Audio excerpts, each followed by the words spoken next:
देखिए, आज का सेशन आपके लर्निंग के लिहाज से बहुत ज़्यादा ज़रूरी होने वाला है सर। कोशिश कीजिएगा कि इस सेशन को बिल्कुल लास्ट तक देखा जाए।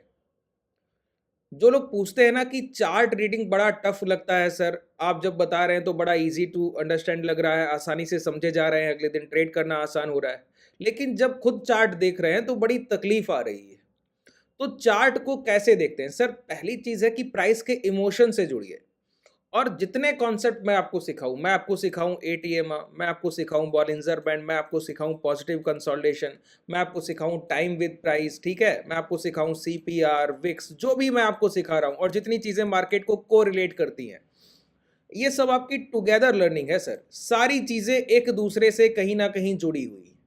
आप क्या करते हैं, चीज़ों को अलग-अलग माइंडसेट से समझ रहे हैं। वो सब जाकर एक जगह एक हो जाती है।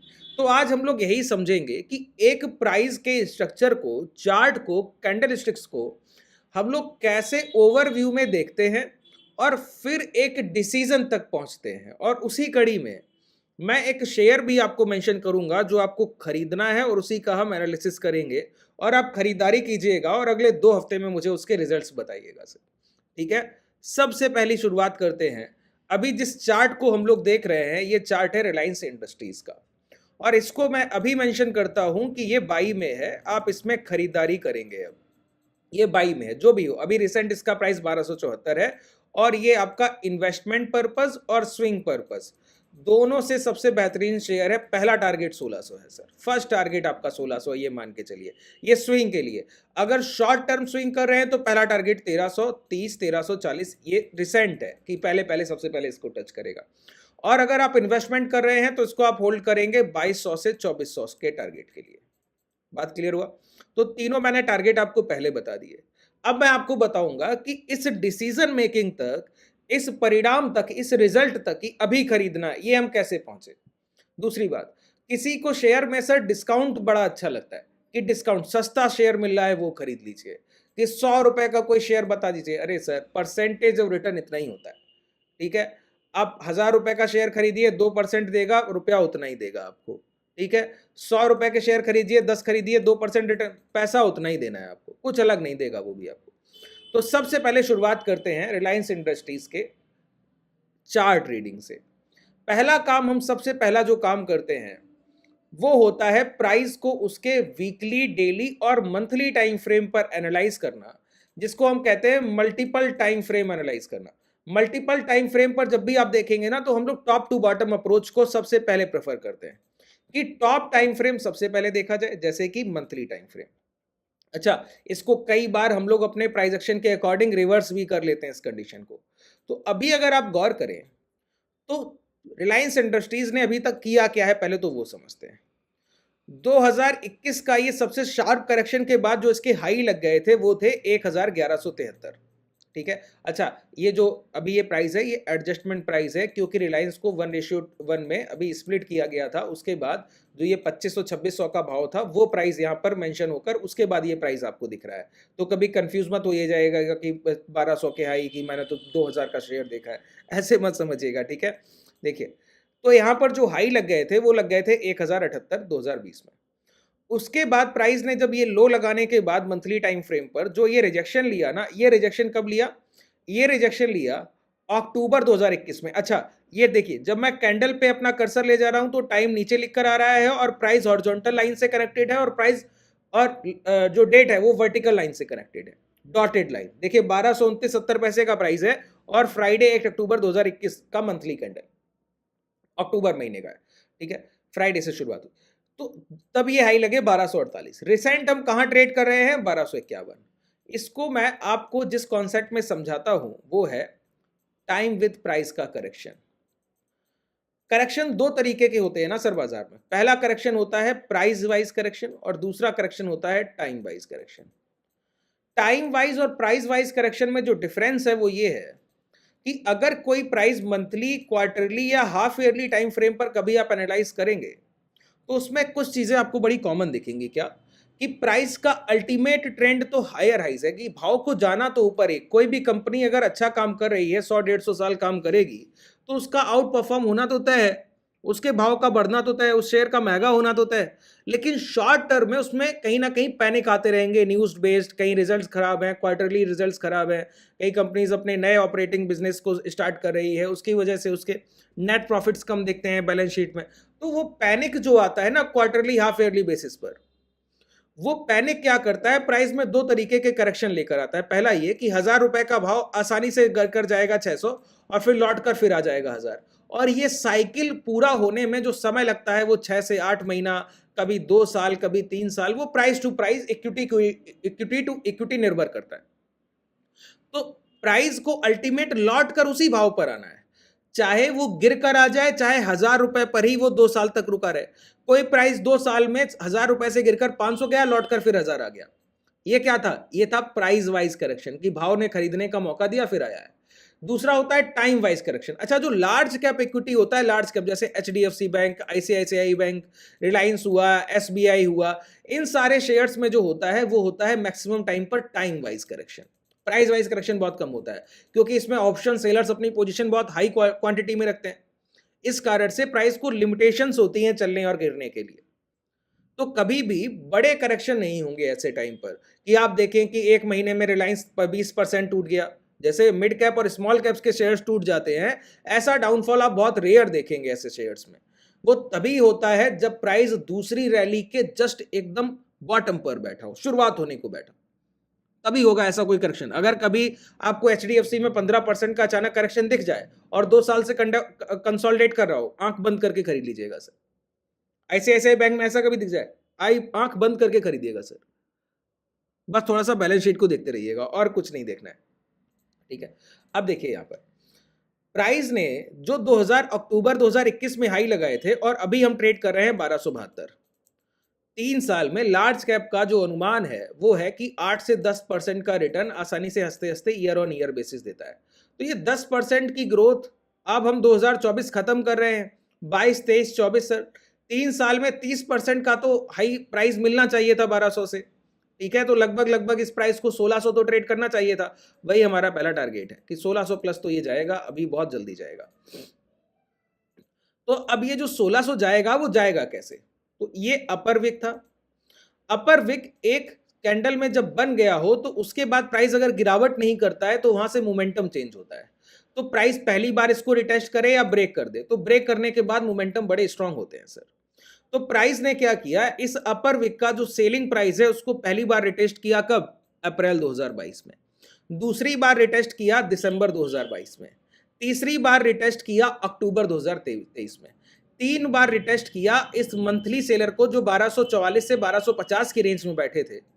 चौथी बार में ब्रेकआउट किया और बहुत स्ट्रॉन्ग कैंडल से ब्रेकआउट किया, जो near by open equal to low की कैंडल दिखती है, ये कैंडल बहुत स्ट्रॉन्ग कैंडल से, उसका वैलिडेशन भी हो गया। अच्छा, कोई प्राइस जब सेलर बैठे हैं 100 रुपए पर और प्राइस आकर उस 100 रुपए को ब्रेक करे, तो कई खरीदार तो यही खरीद लेते हैं, वो एग्रेसिव बायर है।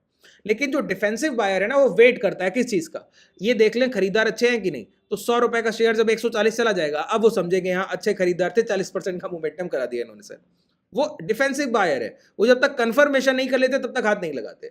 अब वो क्या करेंगे, आपका 140 करें, नहीं सर, वो बोलेंगे कि देखिए मैं बड़ा बायर हूं, मैं कम पैसा नहीं लगाता, मुझे पहले मौका दीजिए 140 की से 100 रुपए की खरीद का।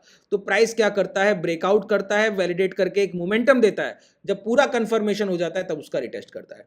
तो यही अक्टूबर 2021 के पास जो प्राइस ने अक्टूबर 2021 से लेकर दिसंबर 2023 तक टाइम वाइज कंसोलिडेशन किया था। क्या time wise, price wise consolidation नहीं, टाइम का, कि एक रेंज बनाया 1000 से 1250 250 पॉइंट की रेंज में रुका रहा, कोई बड़ा करेक्शन देकर लौटा नहीं है। तो प्राइस का ये रेंज क्या है, ये एक डिमांडिंग एरिया है। तो अब प्राइस का, रिलायंस का 1250 के नीचे कोई मंथली क्लोजिंग करना ये बड़ा मुश्किल काम है सर, बड़ा रेयर है। आप समझिए कि बहुत उम्मीद के बिल्कुल निखर है सर, हो ही नहीं सकता ये। बिल्कुल खुला बोलता हूं सर, ओपनली आपसे बोल रहा हूं, ब्लैंक पेपर पे साइन कर दूंगा सर कि रिलायंस को 1600 टच कराऊंगा सबसे पहले, ठीक है। खरीद के बैठिए और देखिएगा। अब देखिए देखिए हम लोग प्राइस एक्शन ट्रेडर है और उसके साथ फाइनेंशियल को ठीक ठाक समझते हैं। तो चीज़ों को जब हम लोग कहीं अपना पैसा कहीं प्लॉट कर रहे हैं, कहीं अपने पैसे को हम लोग पार करने जा रहे हैं, तो किसी ऐसी जगह और लार्ज कैप इक्विटी खरीद रहे हैं, तो डर भी कोई नहीं हम लोगों को, है ना। तो समझिए, तो प्राइस अब इस हाई से निकला तो एक टाइम वाइज कंसोलिडेशन किया मंथली टाइम फ्रेम पर।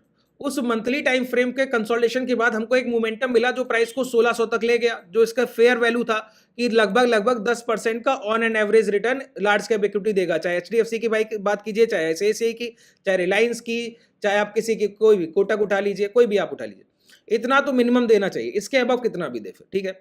तो ये एवरेज रहता है सर। तो जब यहां तक हम पहुंचे 1600 तक, 1600 को टच करने के बाद रिजेक्शन की शुरुआत हुई और प्राइस को दोबारा खरीदने का मौका मिला इस 1240 के पास, दोबारा लौट कर आ गए वही 1240 1244 की रेंज में।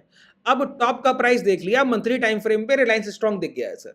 प्राइस मैंने क्या कहा, प्राइस के इमोशन से जुड़ी है, आप लोग कैंडल स्टिक में फंसे हैं। प्राइस के इमोशन से, कैंडल स्टिक बहुत जरूरी है, ये अपर विक का कैंडल बहुत जरूरी है, ये अगर आपको पहचानना नहीं आता तो आप जान ही नहीं पाएंगे सेलर यहां बैठे थे। और जब ये ब्रेक हो गया तो समझ लीजिए कि यहीं पर अब सबसे बड़ी खरीदारी होगी। 3 बार ट्रिपल टॉप बनाया, उसके बाद ब्रेकआउट हुआ, अब कोई ब्रेकडाउन का फेलियर का संभावना ही नहीं है। और मंथली टाइम फ्रेम पर एक्यूरेसी बहुत, higher time frame higher accuracy sir, तो गलती की गुंजाइश वैसे ही कम है आपकी, ठीक है। तो अब आगे बढ़ते हैं, तो दूसरा काम हम क्या करेंगे, वीकली टाइम फ्रेम पर चलकर जाएंगे। दूसरा काम क्या करेंगे, वीकली टाइम फ्रेम पर। अब वीकली टाइम फ्रेम पर क्या हो रहा है वो बड़ा गौर करने वाली बात है। क्या हो रहा है सर, एक हैमर कैंडल का फॉर्मेशन और 2 हफ्ते प्राइस का जो लास्ट लो लगा क्या 1217, और 2 हफ्ते लगातार प्राइस ने कंसोलिडेट कहां किया, लास्ट स्विंग हाई के ऊपर 1280 के ऊपर। 1217 के खरीदार प्राइस को कहां रोकने की कोशिश कर रहे हैं, 1280 के ऊपर। अच्छा, अगर इसी प्राइस का कंफर्मेशन हमको मिल जाए डेली टाइम फ्रेम पर, यानी कि अगर डेली टाइम फ्रेम पर हमको कोई पॉजिटिव कंसोलिडेशन दिख गया, तो यही प्राइस का राइट टू टाइम बाई है। जो जिन लोगों ने दिसंबर में ये ब्रेकआउट देखा होगा, जो डिफेंसिव ट्रेडर है, सोचिए एक इंस्टीट्यूशन, एक सीनियर सिटीजन जो बाजार में 1990 1985 1980 से काम कर रहे हैं, उनका पेशेंस लेवल देखिए, इन्वेस्टमेंट अपॉर्चुनिटीज को फाइंड आउट करने का तरीका देखिए सर। वही ये खरीद रहे हैं सर, वही उनकी बाइंग है, यहां पर दिख रहा है, चार्ट चीक कर बोल रहा है ये बात। तो सोचिए दिसंबर 2023 में ब्रेकआउट देखा तब नहीं खरीदा, पूरा मोमेंटम देख लिया सर तब नहीं खरीदा, उसके बाद उन्होंने अपने प्राइस का वेट किया, अब मिल रहा है तो अब पोजीशन बन रही है, अब टाइम टू बाई है।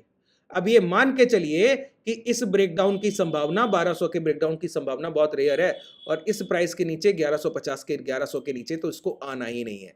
जितनी ट्रैपिंग हो जाए तो हम 1100 के साथ इसको होल्ड रखेंगे, यहां तक जितना आपको डाउन साइड मोमेंटम मिले सिर्फ खरीदारी करना है। इसके नीचे एक डेली क्लोजिंग मिल जाए तो भी डरना नहीं है, ऐसा शेकआउट आते रहते हैं, डरना नहीं है। प्राइस को जब हम मंथली टाइम फ्रेम पर नरेट कर रहे हैं तो समझ लीजिए कि उसके टारगेट भी उसी के अकॉर्डिंग आने वाले हैं, ठीक है। तो यहां पर हम लोगों ने क्या देखा, वीकली टाइम फ्रेम पर एक सबसे बेहतरीन चीज देखी क्या, अच्छा जितना हम लोग ये काम कर रहे हैं ना, ये सारे काम जितना हम लोग ये काम कर रहे हैं, ये सभी काम सर कहां किए जाते हैं, ये सभी काम हमको मल्टीपल कंफर्मेशन के लिए किए जाते हैं। मल्टीपल कंफर्मेशन कि महीने के खरीदार भी अच्छे, महीने के खरीदार अच्छे होने के बाद वीकली, अभी रिसेंट इस हफ्ते के खरीदार अच्छे हैं क्या, हाँ अच्छे हैं। अब डेली टाइम फ्रेम पर ये अगर करेक्शन चल रहा होता तो नहीं खरीदते, अब अगर डेली टाइम फ्रेम पर भी हमको ये प्राइस अच्छा मिल गया तो हम तुरंत खरीद लेंगे कि अब डेली टाइम फ्रेम के खरीदार भी यही खरीद रहे हैं, अब नहीं रुकने वाले सर, अब हम वेट नहीं करेंगे। तो सबसे दूसरा काम क्या करेंगे, अब डेली टाइम फ्रेम पर यहां पर हम लोग शिफ्ट होंगे। डेली टाइम फ्रेम पर अगर आप गौर करें तो लास्ट कैंडल ये पॉजिटिव कंसोलिडेशन का सेशन सभी को याद होगा।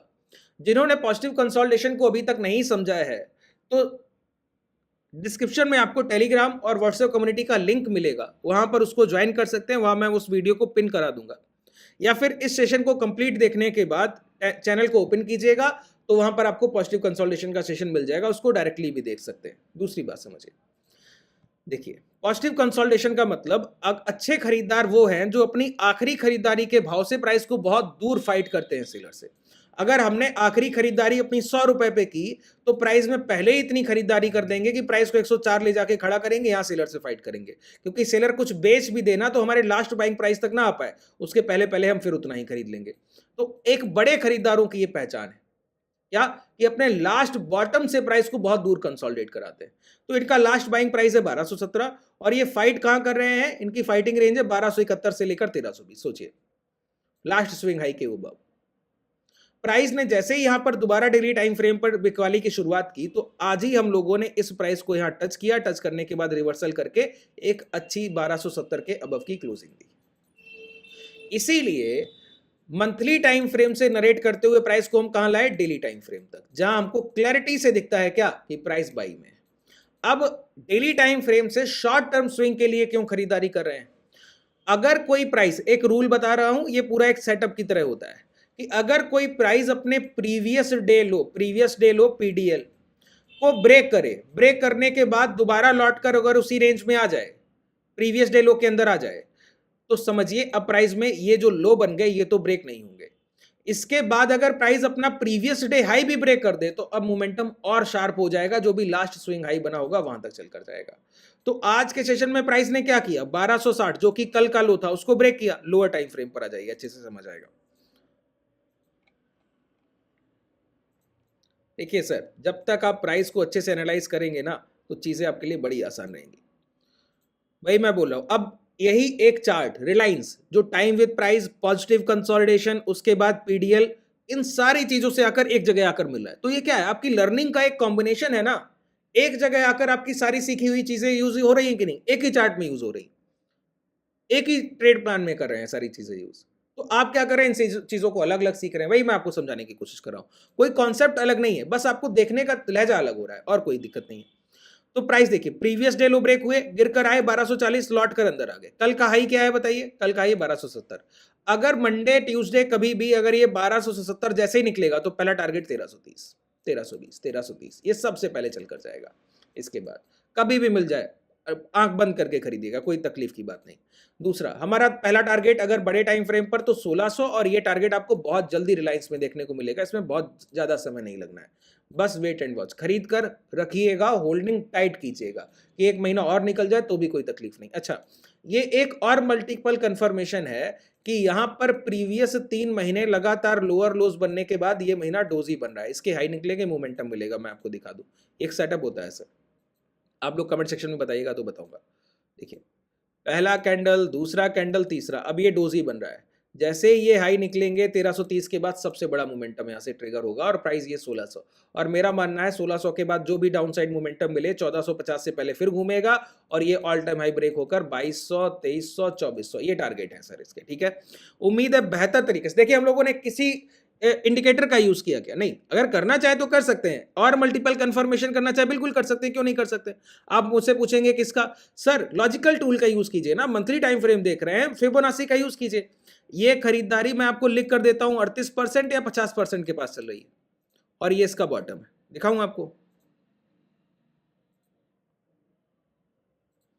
बहुत टाइम हो गया सर ये काम करते, तो इस वजह से बहुत आपको एक्सपीरियंस है, ये चीजें मैं बोल पाता हूं। देखिए 0.6 से देखिए,